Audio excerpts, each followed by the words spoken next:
if somebody was coming the other way in the aisle, I'd say, okay. I'd say, right, stop. When you pass me, don't touch me. Really?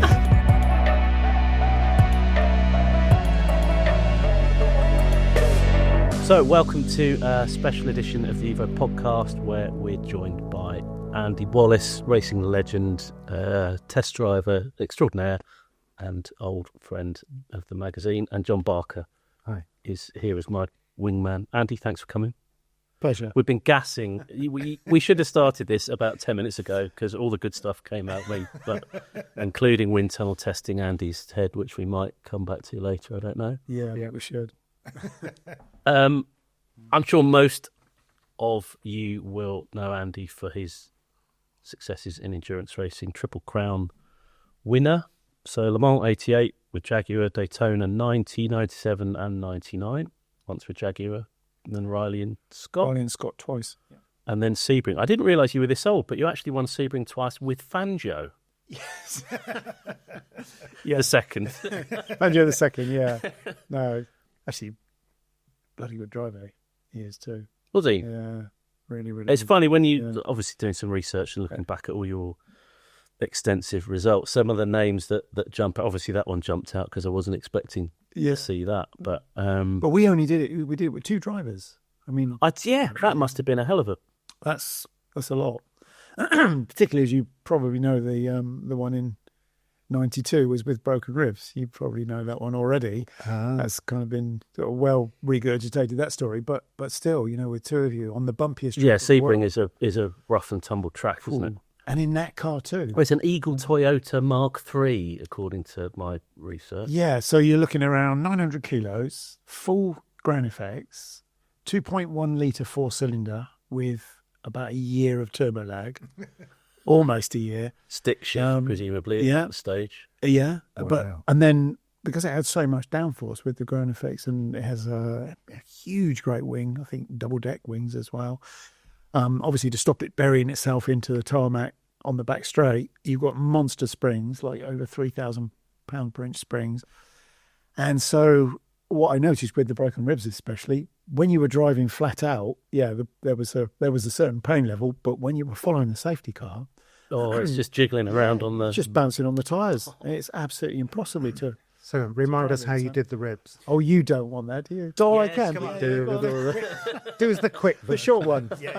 Okay, right. So driving for Toyota, 1992, and we decided as quite close to Japan and nice weather that time of year in February, we went to Eastern Creek, in Australia near Sydney, and we weren't allowed to run overnight, so we did a 9-day endurance test, which was Saturday, Sunday, the whole week, and Saturday, Sunday. And it was from 9 a.m. till 6 p.m. And that's a long time, 9 days, even though you're not running at night. So there were two cars. One was doing just performance, and I got the short straw with it was Hitoshi Ogawa and Kenny Atchison, I believe. Yeah, the three of us in that car. And we were just running for 9 days, this car, over and over and over and over and over to make sure, obviously. And what would they check? Was it just service parts, yes, and then if you broke anything, they'd obviously change that? That's it. Tyres and fuel mostly. Yeah, is what it was. And you can see this clip on YouTube, can't you, where the car's coming towards you in this one. And some of the ones I've seen, they cut it off too early. But in the middle of this first corner, which is flat out, it's about 190 miles an hour. Flat out. And it was just a big horseshoe corner, wasn't it? Yeah, the first one was, yeah. And then in the middle, you've got this fairly large couple of dips bumps. And the cars, you can hear it coming in through there. And then wow, wow, as it goes over the bumps. And sort of being a high downforce car, I guess, when it goes up, it momentarily gets a bit of lateral movement and then reattaches. And you can hear it in the engine note because you're wide open. And that, and it was on the 9th day, was enough to bust 2 ribs. But then I was replaced by Hitoshi Ogawa after this. He jumped in, and an hour into his first stint on that last day, he broke 2 as well. Wow. So it was nuts. But this was 29th of February 1992. And of course, Sebring is around the 20th of March. Yeah. So it's literally, it was a Sunday we did this. So it was, a couple of weeks, 13 days actually, before the race. But of course, at Sebring, or 13 days before you had to be there. You test all week at Sebring from the Monday Oh my God. all the way through. And I just went So to... what did you just strap yourself up as much as you could and put up with it? No, I went to see the doctor, and he said, yeah, no, you'd be fine. You give that about sort of 6-7 weeks. It'd be all right. And I go, no, you don't understand. I got 6 days. Yeah. And I said, well, what can you do? He said, well, there's nothing you can do. You can wrap yourself up. You can, and then there was a drawer underneath the desk, or you could take these. So I thought, oh, well, it sounds like I should be taking those. So I took a few of those with me. They were not performance enhancing drugs, were they? No, they were painkillers. But They can have a side effect, can't they? Well, I guess they could. And they were performance enhancing because it stopped it hurting. God, I bet you felt broken afterwards, though. Didn't Well, you? actually, the worst one of that was not that. So you're in Sydney, right? And so you still got to get back to London first, and then go to Sebring. So it's basically a couple of 12-hour flights, isn't it? Yeah. With a stop in the middle. So, and I remember it's like every time I got up in the plane just to go to use the facilities, if somebody was coming the other way in the aisle, I'd say, okay. I'd say, right, stop. When you pass me, don't touch me. Really? And I must have whack sounded on the like a shoulder right or something. lunatic. Yeah. You know? 'Cause it was awful. I mean, everybody's broken ribs, right? They all know what it's like, but it's horrible. So yeah, you go sideways and you pass without touching, but then the sneezing thing, that was the worst of all, wasn't it? And you have to learn to spray it all out over the wall, don't you? That's the only way not to make it crack again. You know, Laughing. Oh, yeah, laughing. Yeah, it wasn't so funny in the end, was it? But yeah. Anyway, that all got sorted, and then it was brilliant, and we ended up winning the race. But, that was a difficult car to drive in that state, I would say, above some of the others. God. So if we rewind to your single-seater career, so you won British Formula 3 Championship in 86. Your first season in 85. I came second. But I was looking through the results, and your championship winning year, so there were 19 races, but they cancelled the first one, presumably because it was terrible weather in March at Silverstone or something. Did they? Is that 85 or No, 86? 86. Oh, 86. Because 85, I'm not expecting you to remember all this in minute things there, because No, I remember the 85 race because my first ever Formula Ford 1600 race, contemporary race, because I did pre-74 before that, was the March race at Silverstone, getting dark, last race of the day, and pouring with rain. And I won that first Formula Ford race I did. And the Formula 3 in 85 was the same. I won that very first race in March at Silverstone in the pouring rain. Well, So I mean, Wikipedia is never wrong, is it? So no. Did it say I was wrong then? No. It just said that race in 86 was cancelled, but then there were 18 starts, Yeah. 13 poles, Wow. Yeah. and 8 wins. What does it... Because we're used to dominant drivers in Formula 1 now. What does it feel like to be that on top of your game? What was the difference between the year you won and the year you didn't? Or did you not feel any difference in the car or you? Or So it was a Reynard chassis both times. So the first year, that was it was quite early in carbon fibre for Formula 3 car, and I don't think everybody knew quite as much about the cars as we do now. And we still had catch pens poles. Yeah. So I won a few races in 85 already and was quite high up in the championship. And we got to Brands Hatch, and I had a rear pushrod brake, right rear, going into Paddock Hill Bend. So it dropped down at the back and sent me into the wall, and a pole smashed the monocoque, made a bit of a hole in the monocoque. So, of course, we just got some patch it. polyfiller, dang BA, Polyfiller. yeah, put it all back together. And I couldn't find my backside with either hand. I couldn't drive it. So I think the next race was Silverstone Grand Prix circuit, and I was always on the front or second row in qualifying. I think I was 13th or 14th in qualifying, and we lost, I think, 3 races before we go, okay guys, this isn't working. And I think Reynard very kindly gave us a new chassis, built And then that you were back out. on it yeah then. back right where we were. So it came down to the very last race. Maurizio Gugelmin, I think, was 1 point or 2 points ahead of me at the last race, Silverstone Grand Prix. So it was the old fast Stowen Club corners then. So what you did at Silverstone, you ran a spool, so no diff. Yeah. And and all you had to do was get off the line and take the lead. And it was very hard at Silverstone for anybody to pass. So he got pole. Because the speeds were so sustained. Yeah, not much braking. Yeah, exactly. And I guess with the spool, you probably had a bigger chance of getting the first corner first. But it was the difference between taking club corner flat out and not. So it was with the spool, it was flat. And you also had Abbey, the really fast Abbey. So I'm not sure how many people ran spools or not, but we always did when we went there. So all I had to do was get around Copse ahead of him, and it would have been okay. So we came round. He was on pole, and it was not a staggered like Formula One. The two were level. Side. Yeah, side by side. So I just lined my car up kind of towards him, and I waited. And then I think it was even a flag in those days went down, and we shot off. And I got a better start than him, and I went right across to him. We were up against the pit wall, and I missed second gear. Oh, no. Absolute plonker.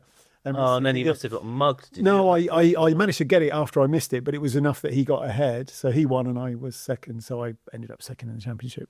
And actually, perhaps it did me good because I had it. And then the second year I had a lot more experience of Formula 3, and it's quite a jump from Formula 4 or even Formula 4 2000 to F3. Was it a much more setup sensitive cars and racing obviously more? Yeah, everything about it was bigger, better, faster, more technical as a challenge. Because you won Macau in your championship winning year. You also won Macau, didn't you? Which was the Halo event. It still is to a degree, isn't it? But I guess it was should have been your golden ticket to. Yeah, it should have, and I did. I went round all the F1 teams, knocked on the door, and said who I was, and they said, "Yeah, we know who you are. We've been following your things." Right, and then, so then I was offered to drive at two teams, but I had to come back with $600,000. Everything was US dollars in those days. Which teams? That was Arrows and Tyrrell. And if you remember, Julian Bailey took the Tyrrell drive, and the car didn't turn out to be very good that year. And he'd sold everything he had and mortgaged everything and borrowed money from people to pay for that drive. So and you only get one shot at it in F1, don't you? So, and if you land and it's the wrong car, not only do you not win, that was your last hard with that brush then, aren't you? Yeah.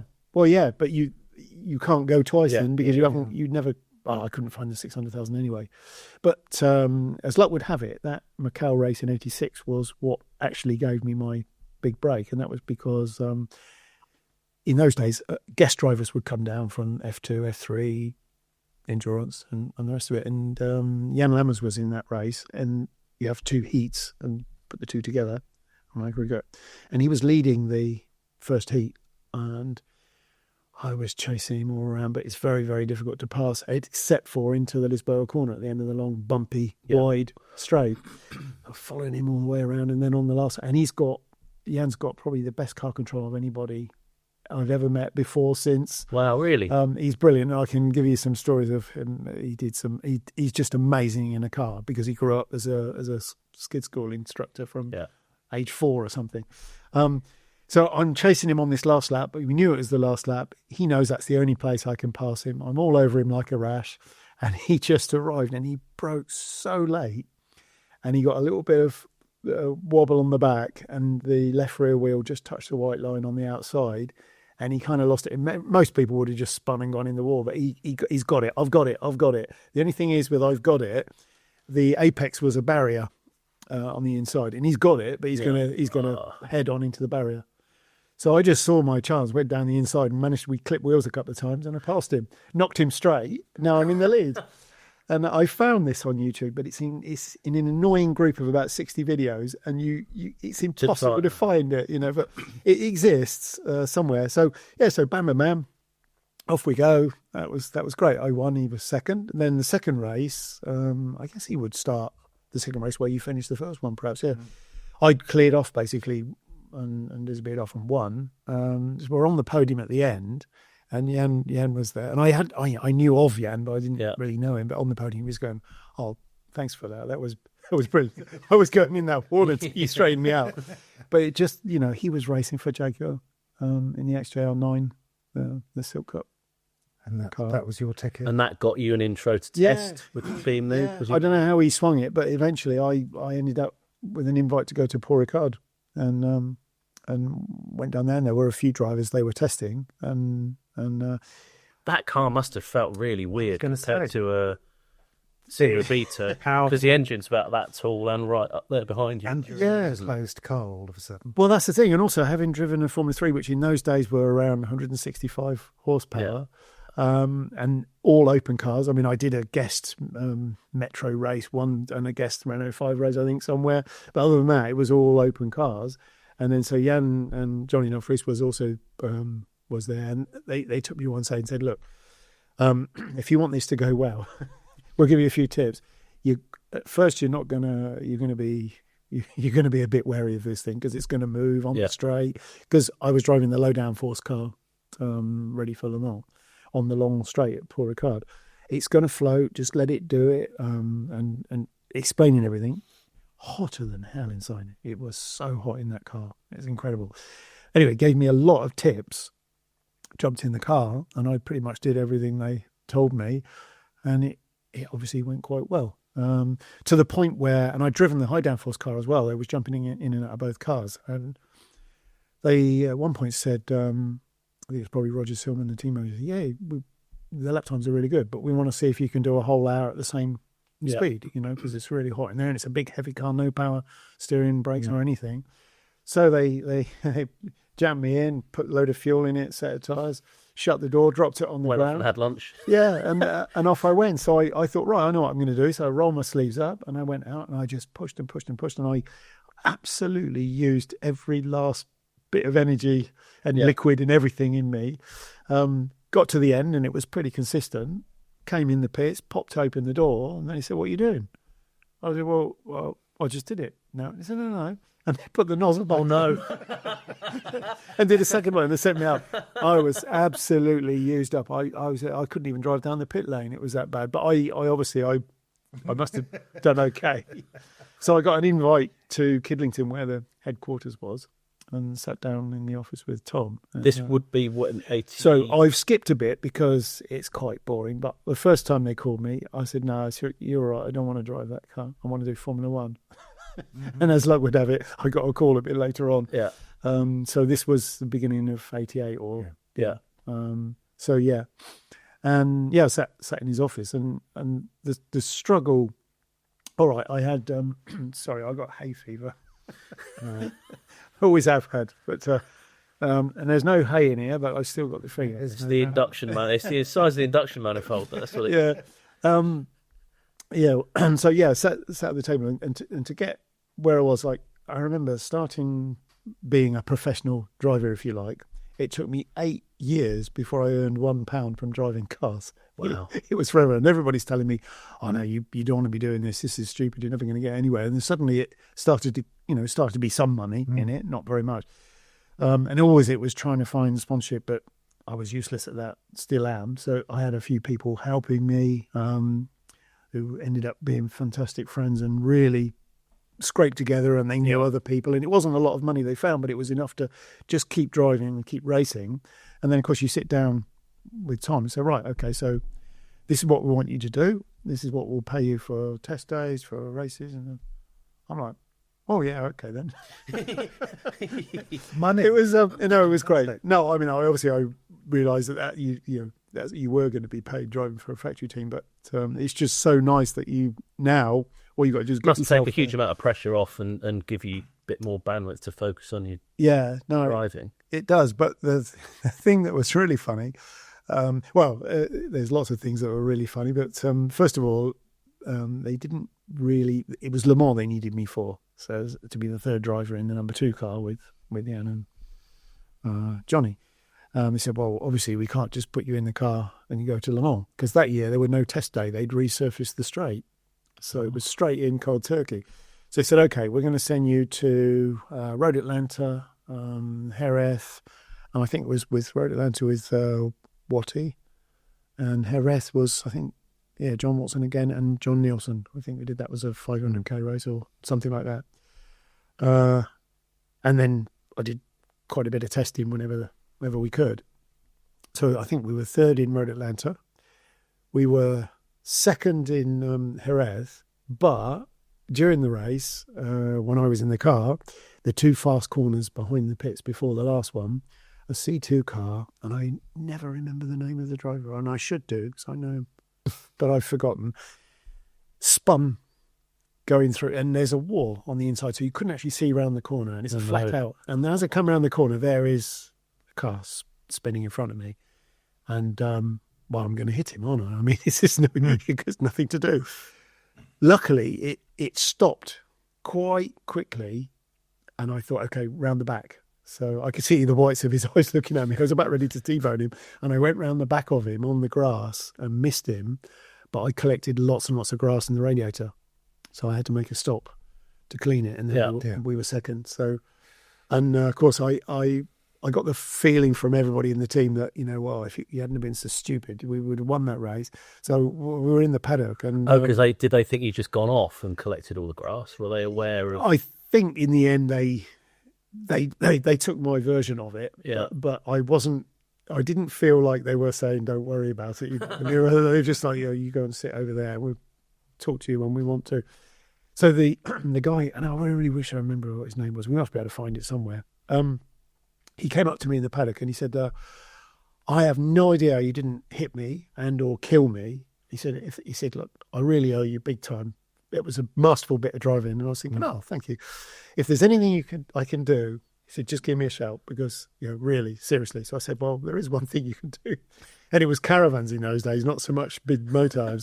So Mr. Walkinshaw's in there. Could you just tell him what you just told me? So, and I just hid round the back of the caravan. He knocks on the door. What do you want, laddie? And he said, I just wanted to tell you that your driver did a masterful bit of driving, and I don't know how he didn't crash. I'm so sorry. I spun the car, and actually, I think he had a suspension failure, which is why he spun. Yeah. Excuse me. And then Tom said, if I was mad with him, he'd know it by now. And then shut the caravan door.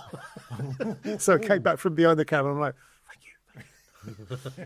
anyway, I was invited back to the next one, so it must have been okay. Yeah. But then, of course, we went to Silverstone South Circuit, and Jaguar ran 5 cars that year, and they gave me the job of doing the shakedown on all 5 cars, which gave me a bit more experience of changing a few things on the cars. And then we get to Le Mans, and the first time you go out on the track is no chicanes, no test day. You set off, and there was no speedo in the cars in those days. So I just looked at the gear chart, and I saw that 6,000 RPM was 200 miles an hour. So the first time I went down the straight, it was just 200 miles an hour, and it felt quite fast, actually. And you just making sure I knew what was going on and get a feel for it. And then a Merc and a Jag went past me in the middle of the straight like I was tied to a post. Then, okay, Man up. better go flat out next time. Yeah, so that then. And the kink was easy, flat, but it's more of a spatial awareness stroke timing thing, because you arrive at the kink at the wrong side of 240 miles an hour, which now, with all the experience we've had with road cars and all the rest of it, isn't that fast, but it was in those days. Yeah. And to go through the kink, it was not so much as turn the wheel, you just move your elbow and you go around the corner. So it was quite delicate. We snuck on to the barrier. Oh, yeah.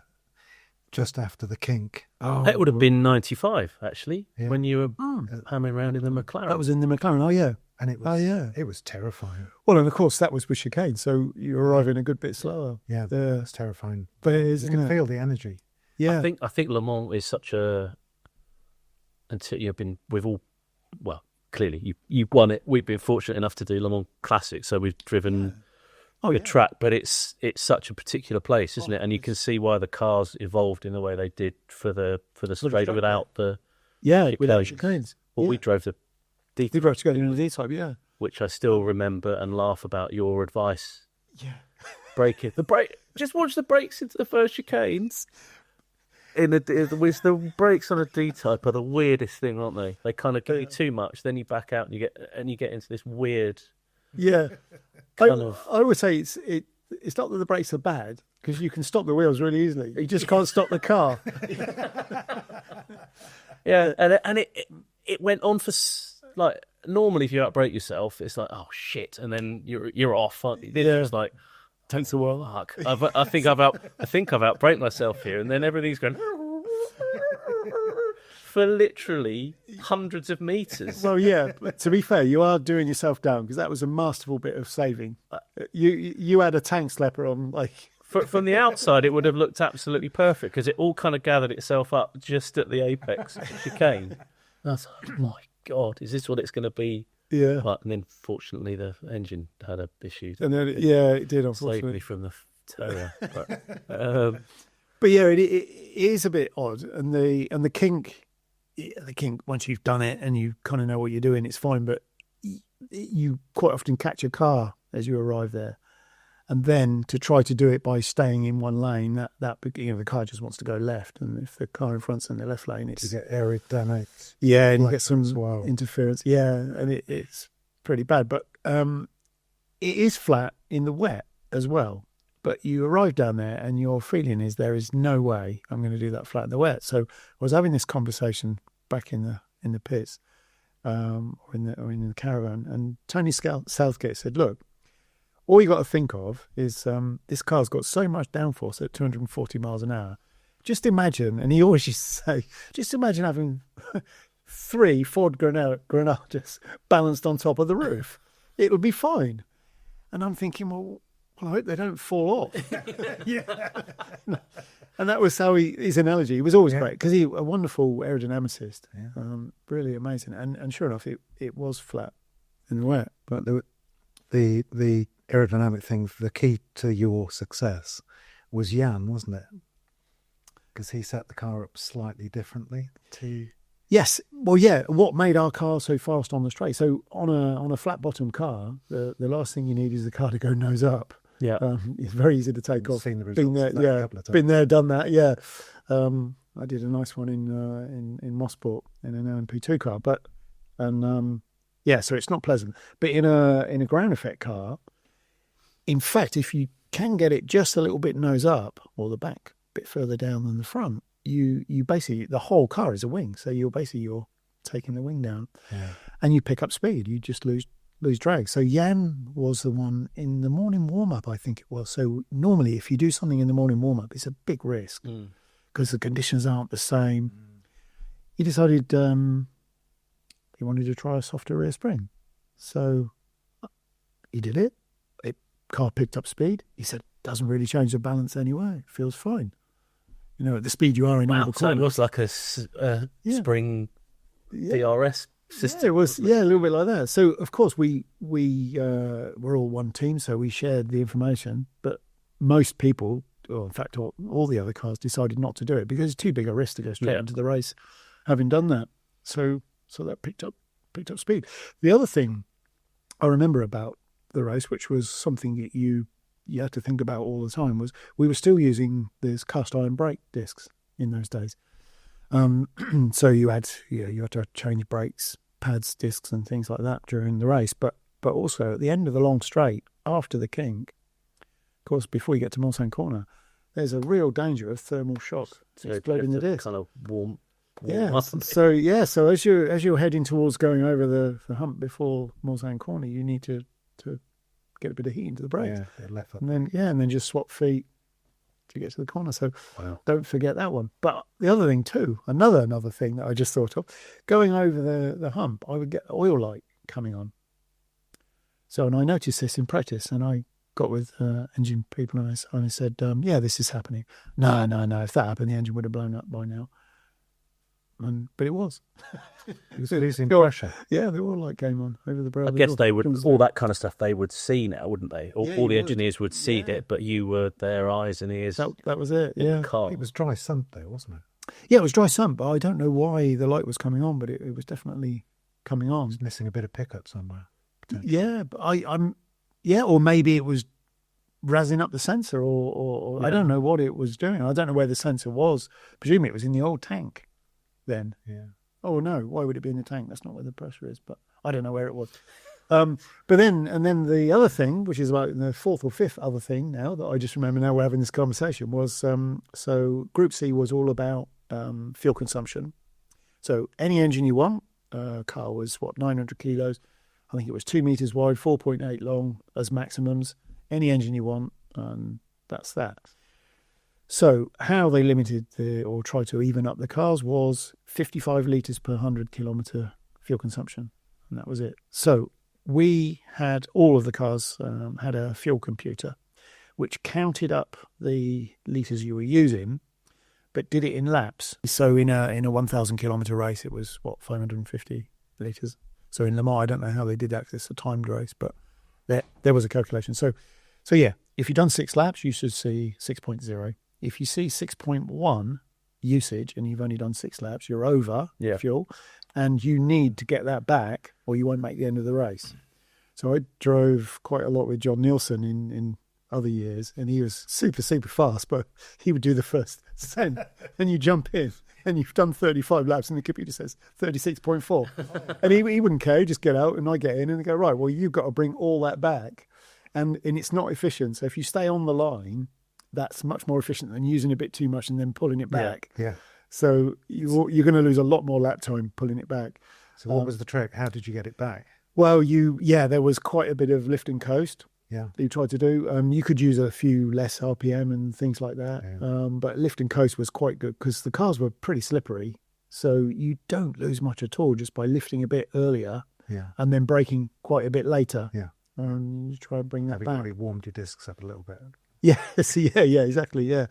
And especially at Le Mans, probably not such an issue because you're going so fast there. If you just lift off for 1 or 2 seconds, you grab a lot back. So you had that. But the point about the computer was you were always looking at it. But then, because obviously we didn't have tyre pressure sensors in those days, and what would cause you to have a blowout on the straight, which was the main reason they put the chicanes in, was a slow puncture, which you couldn't feel. Yeah. Because it was held up by the forces, I guess. By the forces, and also when you get a slow puncture, you get a little bit more movement in the sidewall, which generates more temperature. So the temperature of the tyre goes up and therefore increases the pressure from the temperature going up if it's not, if it's a very slow puncture. So the first thing you know is it's gone bang and you're upside down and it's all not very nice. So they came up with, it's a very early version of let's have a look at the tyres while we're driving. It was infrared cameras that looked at the tyre, outside, middle and inside, on all the tyres. And it would just, you could read those numbers. And to read the numbers, you had to press a button. And you could read the numbers on there. But you didn't need to worry because if one of the tyres was getting hotter than the other ones, or hotter than it should, the light button itself would flash. So and then you push it, and then you can read it, and then you can come back to the pits. Well, I would always be going down the straight because you're like 50 odd seconds flat out. Staring at that button. I'm looking at it. Well, there's no lights flashing, and I'm thinking, but what if the bulb's broken? We'll never know. So I push this one, left front, left rear, right rear. Okay, it's fine. And then you're on the straight for so long. It's 50 odd seconds of wide open with no race car. You ever do that? Yeah. And then sometimes I even was a little bit paranoid. Okay, well, what if the bulb's broken now? And you're petrified. Yeah. Because the year before, when Percy had a blowout. Yeah, that massive crash. Yeah, like 235 miles an hour flying through the air and all the rest of it. So, it's something you should think about at least. Yeah. So was it the fastest car? On the straight, were you the big predator? There was nothing coming past you? Well, the great thing was the Porsches had more power than us, the factory cars, but we had less drag. So if you came out of Tetra Rouge onto the straight and you had a Porsche behind you, he would just tow past you, pull back in, and then, 2/3 of the way down the straight, you just pull out and go back past again. So you got used to that. And I remember each time they went past, you just give them a little wave and they give you a wave back. and you pass them back. It's brilliant. It's the only place, I guess it can happen in Monza, but even now it doesn't really even happen now, but a double tow past on the straight. Yeah. And there wasn't anything they could do because if they decided not to pass you, they're still behind you at the end of the straight. So, yeah. So it's your first Le Mans. So I was going to say, I can't think of how many other Le Mans debutants have won. Yeah, and it sounds really grand, isn't it? He went there and he won his first Le Mans. But hang on a second, you've got an amazing team. You've got a load of engineers, and you've also got Jan and Johnny, who... Well, I guess that's the fundamental difference, isn't it? You come from single-seaters where, yes, you're in a team, but the whole team is focused on you, aren't they? And then suddenly you're in an environment where you're smaller, significant, but still a smaller part of a much bigger. Yeah, but ship. you're all on the same side. And this Yeah. is when you have a teammate in single-seaters, he's your main enemy. Yeah, you pretend he's not, but he is. So in this case, you're getting advice from your teammates. Hang on a second, how does this work? So it takes a while to get that. But we even went to the point where we drove around the track several times, then we would bicycle around the track, and then I think it was even a time when we walked around the track. This is all before the race. Yeah. And they were showing me everything, like there's this curb there, there's a hole there, and this is well before simulators. And Yeah, there's so no it's the data. only way you would get any kind of intimate knowledge of the circuit. yeah. And then the gearbox on all of these cars, the gearbox was the weak point in those days. I guess partly because it was a manual shift and you could make a mistake, but it was also the amount of torque that the engines were putting out, and material science wasn't what it is now. So Jan sat us all down and said, look, guys, we're going to lose the race. Gearbox is going to break. And then you sort of go, oh, well, that's bad. Why are we why are we even here? putting this massive effort in? And, Yeah. And he said, but I've got a solution, I think. So, but we're going to have to make sure that we all are on the same page. Yeah. This is just your team. Yeah, it was just the three of us together. And we went around and we say, look, there are some corners you need to use in a certain gear. And if you try to use a different gear, you'll lose time. But there are some, like the first one that we did, it was the S's. Yeah. Where it used to be, so you came fast over under the Dunlop Bridge down to the S's. That was third gear, but if you took it in fourth, there was no time loss. You had to be a bit more careful that you didn't lose control of the car, but you just could take it in fourth. That engine had so much torque. Yeah. So, right, that is the fourth gear corner. We will use fourth every single time. The benefit of that, Tetra Rouge comes up quite quickly. So if you go down to third, you've got to go back to fourth and then down to third again for. So if you leave it in fourth, you've eliminated quite a bit. Yeah. Mulsanne Corner, I think, was another one. We were a gear up, so you could use first, but we were in second, and we did that in a few places. I think the Porsche curves as well, because you're on and off the power through there a lot, razzing up the whole drivetrain, on and off, on and off. And the other thing Jan was saying that we really should do is, right, if you are going over the curbs, don't go over the curves on full throttle. Yeah. So you don't suddenly get some wheel spin. So I was thinking, okay, well, we've got the three of us to go. We've got no way of knowing if we're all going to stick to that, but we have to trust that we will. And that's what we did. And of course, as you know, what was it, an hour before or certainly 40 minutes or so before, we did have the main shaft and the gearbox break, and the only thing keeping it together was the gear. Yeah. So one or two more shifts, a little bit more aggressive on the pedal, and it wouldn't have made the end. No, it's crazy, isn't it? It is. It's mad. I was looking at the list. So, again, correct me if I'm... No, but you were right about this 86, because the 86 race probably was cancelled. It was the 85 race. That you remember, Yeah. So Le Mans started with Jaguar, so absolutely right team, right time, mega result, wasn't it? Then he went to Toyota, then he went to McLaren, then he went to Panos, yeah. which has got to be one of the weirdest. It's an interesting car, for sure. Because it was a front engine prototype. Front engine prototype, yeah. What was that like? Because Don Panos was a very particular kind of guy, wasn't he? Sort of a Yeah, so he's a super clever guy, very, very successful. But as I say, invented the no smoking patch. Plus, I believe the plastic capsule that goes around some pills that people pop. He had a royalty from that for a long time. Smoked like a chimney, but then managed to quit smoking by using the patch. Yeah. Then was doing a big business deal in London. He was telling me, he was staying in a posh hotel, and he fancied a little bit of a smoke. And he thought, well, if I get hooked again, I'll just use the patch again. So got hooked on smoking again, used the patch, and he couldn't use it anymore because he had an allergic reaction. So he smoked like a chimney for the rest of his life. But anyway, I digress. The irony. But he was very famous for saying things like, I don't know anything about racing, but... And then the but was great. He said, well, why do the prototypes have the engine in the back? We said, well, because that's where it should be. It's the best place for it. Well, What happens if you put it in the front? Oh, you can't do that. It won't work. Well, I don't care. I want it in the front. So, and he went to Reynolds Racing Cars, and they built him a front engine prototype. And to be honest, It was a pretty good car, it was wasn't it? pretty good. Yeah. I think I'm perhaps one of the very few people who actually drove the road car version. Ah, yeah. Very briefly. Yeah. It was Bruntingthorpe. All right. It was really good. It was like a huge Caterham. Yeah. It was really quite nicely balanced and quite approachable. It was good under braking.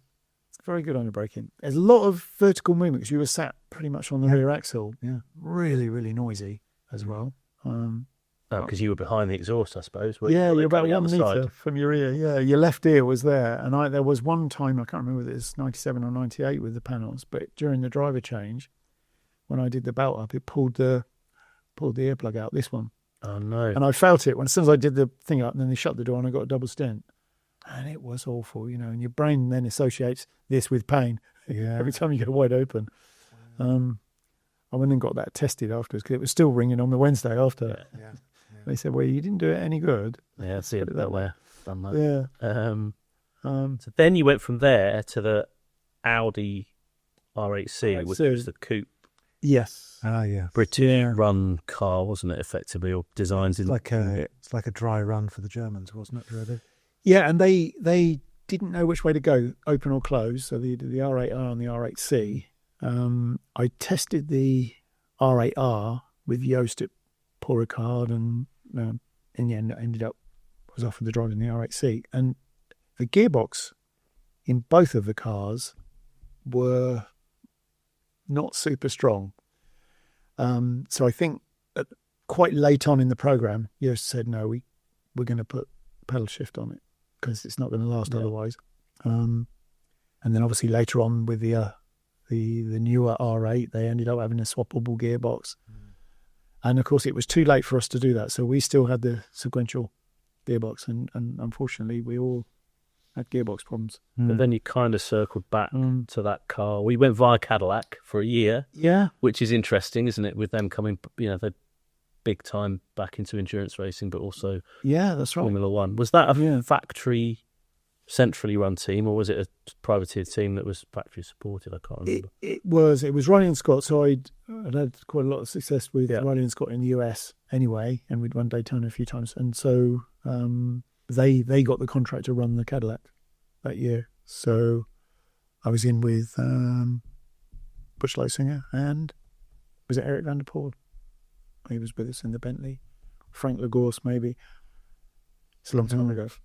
It's a lot of races. We had a lot of good times with that car, but the budget for the whole thing for a factory operation was so small, and it was never going to be possible. And everything was ramping up at that point, wasn't it? Because you then went to was. Bentley, which would have been a pretty big effort, and then Audi and all the other manufacturers were coming in again at that point, weren't they? So that was that, and that was 2000, wasn't it? So in 99, I'd driven the Audi. So I started off in that program. We were testing at Sebring, and the engine department were there, and they said, "What do you think about the engine?" I said, "Well, it's nicely drivable. Everything's good, but it's probably missing about 30, 40 horsepower, somewhere around that." And then he said, "No, it's not." I said, "Well, yeah, it is." And they went, no, it's not. And I said, "Well, I just was driving the Audi last year." No, look, I'll show you. And he produced all the press packs from all the teams. All the press packs. oh no, Look, this is what they've got. I'm like, you're kidding me. Basically, all of you. Kidding me. So that was a bit of a rude awakening, I think, for Mum on that front. And they did get it better, but it was definitely down. That's quite naive, isn't it? I can't believe that. Honestly, can't believe that. So never trust what you read in the press. no. Well, I've written some press. No, See? to be fair, if it's in Evo, it's happened. It's really happened. But yeah, So you've driven for many manufacturer teams. If you could go back to an era and drive for a team that you didn't race for, or are there any that you wished you had the opportunity to race for? I think it's a tricky one, isn't it? Especially when you're talking about such a long time racing. I mean, you make decisions. Sometimes the decision's made for you. It is what it is, and there isn't anything that I didn't drive that I wished I had. Maybe the Sauber was. I was going to say Sauber, yeah. or I mean Porsche is an obvious miss on your CV, isn't it? Yeah, and I always remember the sound of a 962. And I think it was for motorsport. I did a thing at Donington where I drove the car from and it sounded just like I remember it sounding when I was racing against it. Yeah. And also I hadn't realised how lazy the engine was. Yeah, boost build up. So because it wasn't a frisky car at all, it was quite easy to drive. And a key. Yeah, a key to turn it on. Do you think that? I mean, I've written it umpteen times. It must make it. You get into a certain headspace when you're driving it, and it's not. Yeah. Do you think there is something in that the car is a little bit more kind of mellow in how it does what it does, or? Yeah, I think there is something in that, and at the time, to win endurance races, that's what you needed, and it was great for the era that it was in, and then of course now they're crazy manic cars, and it was going that way very quickly all the time. But I was at Le Mans '88 when you won, and the Jags would scream past at the straight, and then the Porsches had come past, and they sounded so much more calm and relaxed. Yeah. And because you only get one side of the exhaust as well. So yes, of course. Yeah. And they just seemed to have that calmness that would take them all the way. But they didn't. Yeah, and I suppose they razzed the gearbox up a bit less as well. Yeah. Because it was a nice smooth ramping. But the whole of the Group C era was absolutely amazing. I think it was fantastic, especially when you look back on it, and it really was something. Yeah. I guess you don't realise when you're in it at the time. Yeah. It's definitely a high watermark. But the V12 was great, but we were struggling in qualifying because we couldn't wind the boost up. So that's when we decided to go the V6 route. And that was just incredible. Initially quite difficult to drive. Mapping and electronics were nothing like they are now. So it was basically, they were able to map it fully on idle, quarter throttle and full throttle. So basically you drive it, as soon as you go past quarter, you're on full throttle. Yeah, it was really difficult to drive. Monster amount of horsepower in qualifying when there was no fuel restriction. And it was. I mean, I remember you get out of the car after qualifying and everything's tingling because they used to wind that thing up. It was something like 1,100 or maybe even a bit more horsepower. Wow. And it was so undrivable at that. It really was. I mean, as soon as you went past quarter, you'd be spinning the wheels, even in top gear. Jeez. So in it with all that downforce on. So we were pleading with them, like, could we have a little bit less? You know, when does a driver ever say that? So I think we settled in qualifying. We settled on a 900 horsepower map with a button to press to get the other 200 once you were straight and we're not going to crash anymore. So that I remember really well. And the last race of the year was Mexico City. And because of the altitude, you don't use anywhere near the fuel. So we were able to run, we had massive horsepower there because we were not using all the fuel.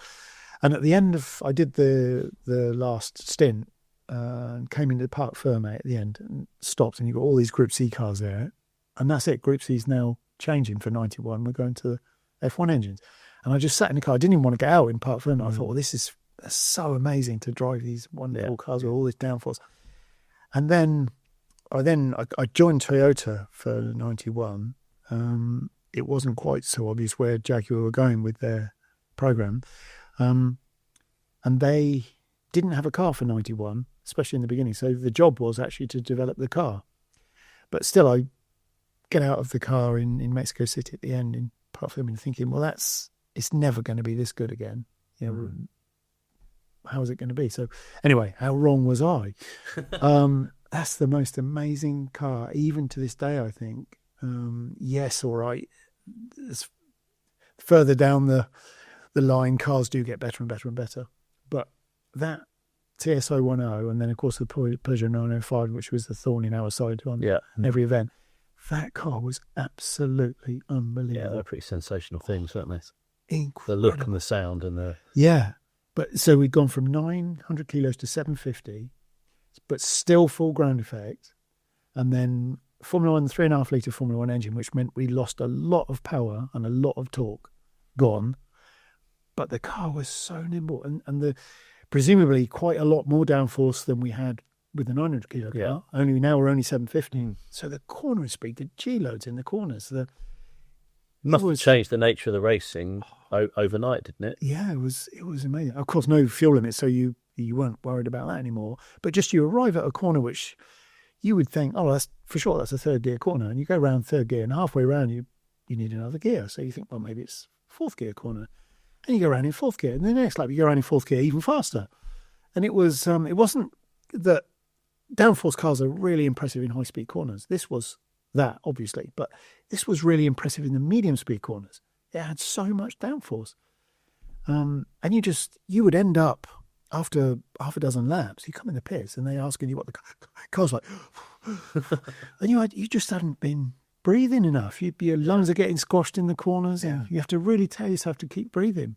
It was incredible. When do you think you were at your peak because sometimes you got your big early results, but you're obviously still developing as an endurance driver and your kind of racing brain. Do you think they coincided, or do you think you were continuing to get? No, I think it was a bit early. Just from not age wise, obviously, because I was 27 that year, but just I hadn't had the experience of driving these kind of cars. So later on, you get a lot more experience, but you don't then find yourself in the same situation to be able to do the Le Mans again. I mean, there were two very, very close ones in 90 and 95. Yeah. But still, it didn't happen again. But I think, I was probably driving better in both those years than I was in 88. Yeah. But I mean, that's the way it goes. But if you go back to TS010 again, we were quite often sharing racetracks with a couple of F1 teams. And actually, it would have been, again, Tyrrell and Arrows. And an F1 without drive was 540 kilos, and we were 750. When they filled those cars up with fuel and we were testing together, we were quicker than them because we had a lot less drag than them. We were full ground effect. And so there were tracks I was thinking Monza and Paul Ricard are the ones that stick out in my mind. But Monza, McLaren had been there with Ayrton Senna for a couple of days. I think we did join them. I think we ended up with some days on our own, but I think we joined them while they were there through one of the days. And our lap times were almost identical. It was incredible. Yeah. And I think this is one of the reasons Group C had been quite successful even before these cars came out. And I think there was a lot of fan base, and that's in the end why it got squashed. But it was incredible how quick they were over a lap. And the limiting factor, because these things were, say, full carbon brakes and only 750 kilos and all the downforce, we still had H-pattern gearboxes in those days. And that was the limiting factor. So you arrive at Monza, the chicane used to go left-right first, but still you needed to get second gear. So to go 6, 5, 4, 3, 2, the car's already stopped when you brake. You brake so late with the carbon brakes that you just couldn't get the gear. And it was really holding it up. So I think if you could have had paddle shift on that car, they would have been even quicker. Even quicker, yeah. And you say, okay, why are you going through all the gears? Surely it's better to miss some out. And it is, especially with the speed that you're losing. But the gates were very, very close together. And we had a lot of instances where you went from, say, 6th to 4th and got second. Or worse still, there were occasions where you went first, second, and when you went to third, you got first. And blew the thing to smithereens. So quite clever. Toyota, they worked, I guess, with the gearbox manufacturer, and they put a lot of mechanical lockouts on. Yeah. So you couldn't get first from second. So when you came in the pits, down in second, you had to go third first. Okay. And then you couldn't go 6-2. You could only go 6-4. So with those mechanical lockouts, we were able to not blow the engine up, but still you got to still. Pretty knife edge stuff, though, isn't it? Actually, Until they developed that. And we didn't really. If you've never experienced, pneumatic pedal shift, you don't know what you're missing. But then the cars get to such a point, and now you need it. Yeah. So there was one time, I'll just go back to this Monza story with Senna, and you know how you forget things as you get older. You wouldn't know you're not old, but there are certain things. There are certain things which you, from your past, like I could tell you every single gear ratio in the gearbox from Brands Hatch in Formula Ford, you know, and then in qualifying we 4-speeded it because you're not taking the start, obviously. So you'd put an 1832 in the place of first gear, which is really a second gear, and I know all those. And similarly, I know that Senna had done a 26.8 at Monza, and that was his best lap. And I'm out there doing a stint in the TSO 10, and I did a 27 flat and a 26.9, and then I did a 26.8, and I'm thinking, that's it, right? This is where it's all going to happen. I'm going to go faster than that, but in order to do that, I've got to get it into second gear really quickly, because that's what's holding me up. How late I can brake. So I arrived down there. I humped on the brake for all I was worth. I grabbed the gear lever. I managed to smash it into second gear so early. I locked up the rear wheels and spun off and landed in the gravel. And I was looking back up the straight. No, I never beat him, but it was close. It was close. We've got so much ground to cover. Some of the one blank I have in what you did in your career was tin top racing. I never ever associate you with saloon car, touring car racing, but you had a brief spell. There was a little bit. Yeah, I did one or two races. Might have only been one race in BTCC, which I completely forgotten about that. How was that? BMW, wasn't it? It was a BMW, yeah. And actually, I'd also done some testing for Nissan when they were going from 2-wheel to 4-wheel. So they had both. And my job was to help develop the 4-wheel drive car. So doing a lot in the 4-wheel drive car and jumping back in the 2-wheel. And that was my only experience really of tin tops. I got this race there, and it was. I'm not going to put any names into any of this because go on. No, I'm not, because it will go badly, I'm sure. But I wasn't super fast because I don't know anything. It's very specialised. Yeah. But I was similar speed to my teammate, and it was a privateer car, and we were kind of doing okay. And I had a chat with some of the drivers, and I was reigning F3 champion, I guess, at the time, or close by, and that nobody seemed to actually want to pass on any tips. So I thought, well, I'll sod it. I'll just try and do it myself. And then so I think I probably qualified 10 or 12, or it wasn't pretty. Yeah. Let's put it that way. But in the race, managed to pass a couple, and my teammate had qualified in front of me, and I got past him at one point. This is Alton Park, and then he was behind me. I could see him in the mirror behind me and everything. And we get to, is it Lodge, the last corner? Yeah, hairpin. Yeah. Oh no. Yes. Yeah, Lodge. Yeah. Yeah. So and then like a deer leap, and that's it. Yeah. So I see where he is and everything. He's not going to dive bomb me or anything like that. So I brake. I go down the gears, and then he just goes, and he punts me off. So I bounce down the grass and everything, and he passes me back. And I thought, okay, this is how it works in touring cars, is it? Right.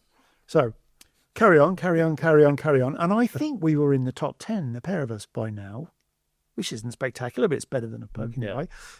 And now the last lap, I'm in front of him again. And I look at his thing, and I think, well, I'm not that stupid. I know exactly what's going to happen here. So I went to the inside, and I'm travelling down on the inside, and I see him. He's coming. He's going to punt me off. So I thought, well, there's only one way to fix this. So I just stood on the brake. Carried on. Yeah, and I beat him. So there you go. Is there any conversation afterwards in the car? No, and that, folks, didn't happen. Didn't happen. There you go. Anyway, that's the end of your touring. Well, I only did one race, but I just thought that was so rude to punt your teammate off. I guess it happens, but as you say, your biggest competitor is your.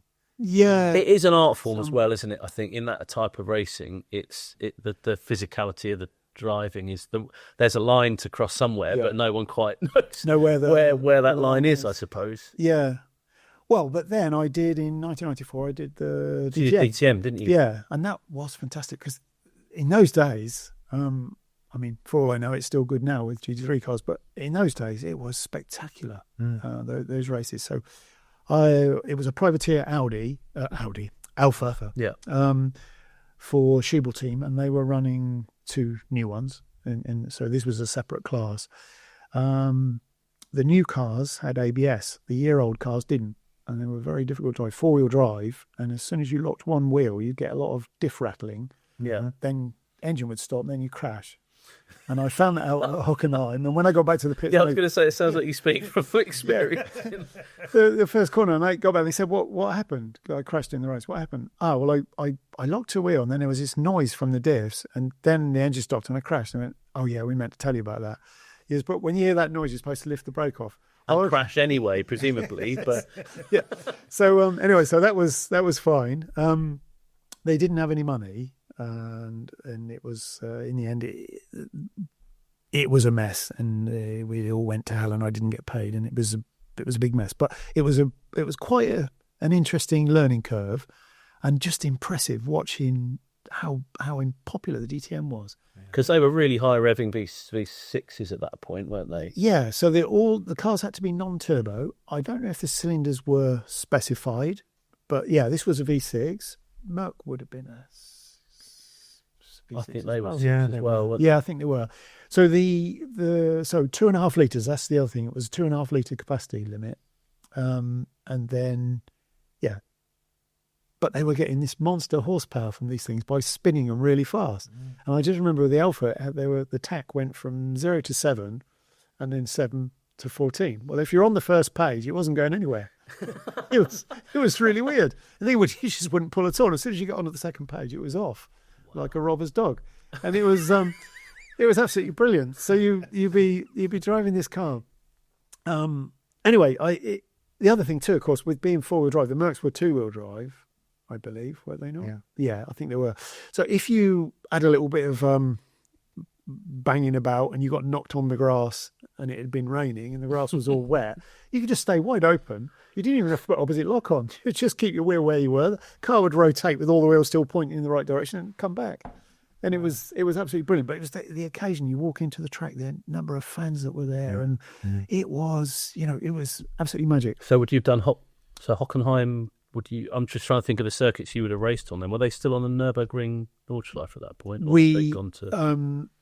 Again, there was not many ways to learn the Nürburgring at that time. So they gave me this massive bag of Deutschmarks and they gave me a road car and they said, right, go and learn the track. So put some in, put some Deutschmarks in the box and did some laps. After a couple of laps, of course, you get the oil and brakes and everything so hot, so I had to stop. And so I did that a couple of times. Still, I couldn't. I mean, it's just so many corners to know where you are with it. But my teammate, was he driving? He was sometimes driving a third new factory car, Stefano Buttiero. Super nice guy. And he said, oh, it looks like you've got your car quite hot. Do you want to come round in the passenger seat with me? Because I know the track quite well. That's a bit dangerous doing that, sitting next to another racing driver. That's horrible. But I thought, what can I lose, apart from my life? So I sat next to him in the car and I watched him drive around there. And I'm like, if I did 1,000 laps, I couldn't do it as good as you just did. He was absolutely perfect everywhere. Yeah. I mean, he really knew what he was doing, and he obviously knew the track really well. I think it's hard to overstate, isn't it, the sort of pre-sim world in how you learn the circuit like that, and post-sim world is totally different, isn't it? Yeah, and if you try and video it or you try and do anything, and it's not the same when you're in the car. Yeah. But I had a massive respect for him after that. And later on, he did a bit of prototype racing, but he never had any money. And I was always trying to help him out because I thought, this guy's really good. If he had some money or he got to drive somewhere, he would have won a lot of races. But then, of course, this was 94. So then Imola happened with Roland Ratzenberger and Ayrton Senna, and they cancelled the race and put it on the Grand Prix circuit, which is just as well because I still was nowhere near as fast as he was on the track. So that's what we did. But I had a white car. It was a white car. It was initially sponsored by Fnac, but they didn't pay, so there was some dodgy deal going on. And the other one was the Jägermeister coloured car. And Michael Bartels was driving the Jägermeister car. I was in the white one. And every race, he was faster than me. I mean, and I could never, ever beat him. And it was really annoying. But I was good friends with Chris Nissen, who was driving the new one, and who was the other one driving the new one? Don't know. Anyway, he was driving the new one, and then he came to me about sort of halfway through the season, and he said, "Those two cars that you got, the white and the green and the orange one, they were the factory cars last year. The white one was never as fast as the orange one. Oh, really? And we never found out why." He told me that, and I was like, "Oh, that's okay." I feel a little bit better, but still, you're really starting to doubt yourself. He blew me away everywhere we went, and it wasn't. Now I can't say I didn't have any touring car experience because I've driven the car a lot by now. Yeah. And he was still always quicker than me. Then all the money went out, and they said to me, "You can't. We're going to have to." They hadn't paid me anyway, but we can't run the car rest of the year. We got no money. But Chris Nissan, Michael Bartels can't do Donington. As a thank you to you, you're still not going to get paid, but as a thank you to you, do you want to drive the Jägermeister car at Donington? And I did, and I finished first in one of the races and second in the other one. Really? Yeah, and it was a privateer class, so so. But even so, Yeah, even so. And I was thinking, oh, all right, so I'm not such an idiot after all. Because it's very easy to doubt yourself as a driver. If you get a spell of not very good results, you think, well, I'm doing something wrong. And especially if it's like week in, week out. Yeah. Did you always have a regime for fitness? Because that must really pay off at the levels that you've been driving. You've got to be. Yeah, so the one of the big problems in Group C cars was it's so hot in there. I mean, it's seriously hot. And again, now with prototypes you have to have air conditioning, but still, where the ACO are measuring it, they just put the sensor right down in the air conditioning unit, which is down by your feet. So down there it's 32 degrees. I think it's 32 is the maximum temperature, unless ambient's higher.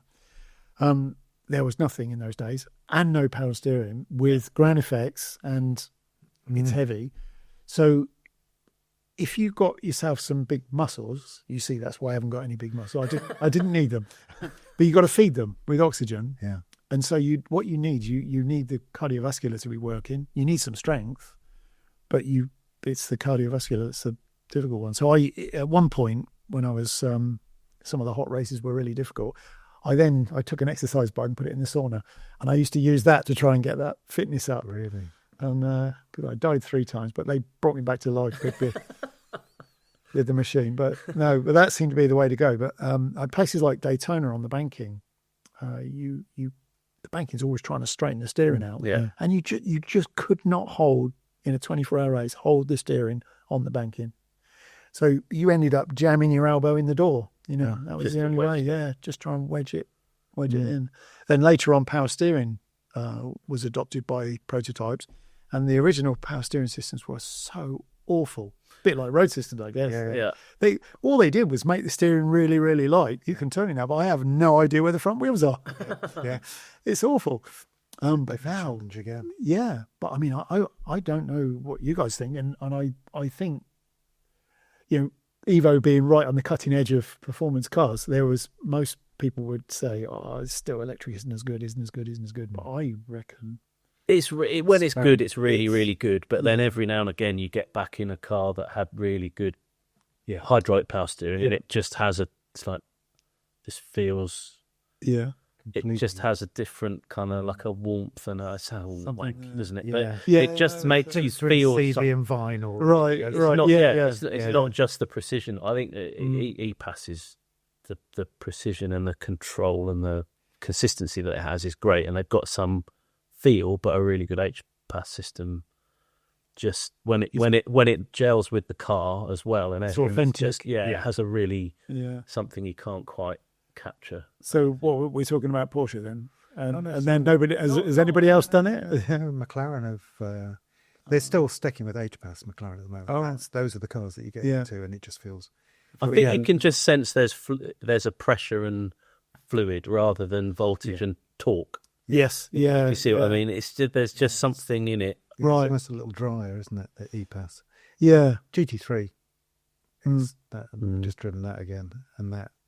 Yeah. But as Dickie says, it's the whole car because it's all connected these days, and everything works together. Oh yeah, no, it is. passive and active rear steer and all sorts of things going on. I think Yeah. that muddies the waters a little bit, but Yeah, it is. Yeah, yeah. I suppose if you're talking about something really high performance, yeah, probably that could still be true. In a prototype race car, that's just fantastic to have this electric power steering, because before the cars had it, and this was even the case with the electro-hydraulic systems, was we were always limited on how much caster angle you could run because you couldn't turn the steering wheel. It was only And then suddenly change suddenly, the setup of the car. Yeah, and it went from like 3 degrees or so, is as much as you could cope with a big slick tyre and downforce, and then that number went to like 14, 15, Bloody sort hell. of overnight, and then you get all the benefits from that. yeah, I remember So- when power steering came into supercars, which is the closest to giving you guys, fairly animalistic car with a great engine, loads of power, but you couldn't actually relax into it because you can't steer the thing. Yeah, that's it. So the first one is probably the Diablo VT, which is the 4-wheel drive version. That power steering, and then suddenly, well, You can drive it now Yeah, they're just much more wieldy, aren't they? and then you get paddle shift, and that changes the game again. So And then you get stability and traction control, and then anybody can drive a supercar now. yeah, but you at the same time you've upped the performance level to such a level that the bits that you do control as a driver become much more important. If you say like anybody can drive it, but then still to get the best from it. I remember you years ago telling me a hire car story. I think it's probably Jan Lammers, maybe other drivers. I think you need to... Well, I think you need to remind me of that, because it's... Well, there were, I mean, and everybody's got hire car stories, so you could probably bore everyone to death with it all. But and Jan is definitely the one with the best car control, which doesn't mean I didn't know other people who had fantastic car control, but he would just take this to another level. And there were a couple that I remember, but I'll do the one in Portugal first, just because it was Estoril, and we were just, I think 3 or 4 of us in the car, and we're coming into the paddock, and it's just a test for TWR, and all the cars are all beautifully lined up against this little row of trees, and then there's one space for a car, and Jan would always say, "Watch this," and after he said, "Watch this," you knew something really interesting was going to happen. So he came in like absolutely wide open, flat out into the paddock. I mean, it's a bit irresponsible when I think back, and then he started it off with the handbrake, just like, and then that's it. He never touched that again, and he got it into this drift, front wheel drive car, and he had it going round, and then I could see where the space was. I'm thinking, there is no way, and he went, and he locked it up at the last moment and slid, and he was perfectly level with all the other cars. I'm like, no, that can't happen. So I stupidly said to him, "Oh, I bet you can't do that again." And he went back out, and this time he came in even faster and did it exactly the same again. And we were all able to open the doors. It was equidistant to the other cars. So I thought after that, okay, I could never do that ever. So that was one of them. The other one, which I don't know if it's the one you're thinking about, was Montreal. I think this might be one. Yeah, the Montreal. So it's a Honda Civic or something like that. Canada, so it's an automatic gearbox. And there's quite a police presence in that area, and you're not supposed to mess about. And this is the track where you go on the island and you come back off. So going back to the hotel, which was in Montreal. And so in the car, I'm in the back with Davy Jones, I think it was, and then Davy Jones's lawyer was in the car, and Jan. Why Davy Jones's lawyer was in the car? I don't Probably know. handy, I would imagine. Yeah, well, it seemed it was in the end, but I don't know why he was there. But that's the 4 of us in the car. So we got 2-way traffic, and so we're on the right side, and then there's a big truck coming the other way on the other side, still in the distance, but he's coming. And Jan says, "Oh, watch this." So, and I forgot to say, it had been raining, so the road was dry, but there was lots of puddles and wet patches. And he goes, reverse. And now we're like on the rev limiter in reverse, backwards. And this truck's still coming. He's looking at it in the mirror. He's got it all sorted. And then before we're too close to the truck, back round again, and then we pass the truck the right way. And we're all like, we were laughing and joking, and that was really funny. But in the hedge was a police car, nose out to the road, and we went past him backwards. So we're like, oh God. And then he came out and all the lights came on. And then Jan's like, oh shit, what? It's a police car. Oh, don't worry, we'll lose him. So Jan takes, again, this didn't happen. This is all It's all like a cheese tree. Just imagine it. Yeah, we're just this is fiction. Yeah. So we drive. I'm going to tone it down slightly now. We drive rather fast to try to get away, and we got away quite successfully, I think, until the traffic in Montreal was quite busy. So he was coming, and then we're not going to do anything really stupid. So eventually, oh yeah, okay, pull over the side of the road, window down, God's behind, and he's got guns and things, and he's coming, and he walks up to the window, and while he was walking, it seemed like an age while he was walking to the car, and Jan's like, shit, what am I going to say? What am I going to say? What am I going to say? What am I going to say? Oh no. Okay, I've got it. So he sits there, and the bloke comes, and he said, what are you doing? And Jan's like, I can't lie to you. We're just fucking about. And the guy's like, he's like, license, registration. He takes it and he goes back to the car. And he was there for, I don't know, 20 minutes, 25 minutes. And we're inside the car. We've got the window back up. And we're having a discussion. Okay, you're a lawyer. What's going to happen next? So Davy Jones' lawyer said, right, well, if this was the US, well, we're all going to jail. There's no question about that. So, but we're not. We're in Canada. So what's going to happen? Probably still jail. Well, give us, what do you think? And he said, okay, I'll give you the whole range. He's going to come back and tell you off, or we're going to jail. And there's lots of horrible things in the middle. And we waited and waited and waited. And to be honest, I wasn't even driving, and I was really nervous. And he came back after quite a long time, gave me the documents back, and he said, don't you ever, ever, ever do that again. And we drove off. Wow. It was fine. So, yeah. But honestly, to get the picture here of the skill level, I mean, it's a two-way road. And when he did that, we stayed in our lane, right? The truck's coming, and then he spun it back, and we were still in the right lane, and everything was fine, apart from the policeman. Yeah, it's brilliant. But there are so many of those which happened. And I think there's lots of stories, but the one where I wasn't there, but I heard the story from several different people. It was Eddie Cheever and Jan Lammers, and I think Eddie was driving, and Jan pulled the handbrake at the wrong time, and it went upside down. So they got out. It was on the roof, but it wasn't really damaged. Sometimes he went up. I think he went up a bank, and it was upside down. So they tipped it back over onto the wheels, and it still didn't look too bad. And they went to the hotel, and then the next day was when they went home. They went back to the airport, and then they said they were looking around the car, and they said, "Oh, there's some scratches on the roof. How did that happen?" And they said, "Well, we've no idea. We just came down after breakfast, went outside, and the car was upside down. I think somebody just turned it over, vandals or something." And that was that. They just let it go. Anyway, there's too many of those. Well, on that note, thanks for listening.